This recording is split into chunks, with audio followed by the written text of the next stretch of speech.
Hello everybody, welcome back to HardReset.Info channel. In today's video, I'll show you how to factory reset your Google Pixel 10 Pro and fix any software issue.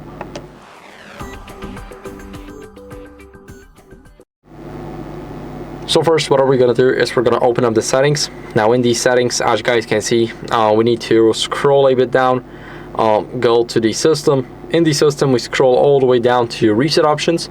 But before that, make sure that you back up your phone. As you guys can see, for me, everything's just backed up. And now we're gonna go to the reset options, erase all data, factory reset. And here, scroll all the way down. You can also erase your eSIMs, but I wouldn't recommend it. Of course, if you have them saved, then there's no problem. You can just delete them. I don't have any, so I'll just keep it like this. It won't change anything. Now we need to enter our password and click erase all data. As you guys can see, soon our phone will be just not usable at all. And as you guys can see now, it basically is telling us erasing.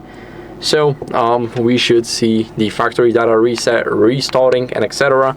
Our phone is now in the factory reset state, so soon we should see the main menu. Whenever we first bought the phone, we should see it and how that looks like.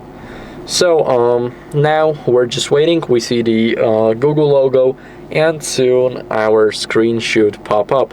So it should take not long, like a minute or two max, and just wait for the phone to reset everything.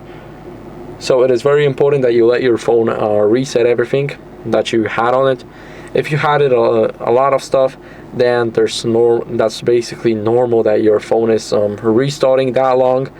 But normally, if you have not a lot of stuff, I had like a gigabyte or two, then that's just how it went. As you guys can see here, we have the screen, we have the bonjour and etc. We got our languages, and that's basically how you guys can factory reset to fix any software issue. So thank you guys for watching. If you enjoyed this video, make sure to leave a like, subscription, and a comment, and I'll see you in the next one. Bye.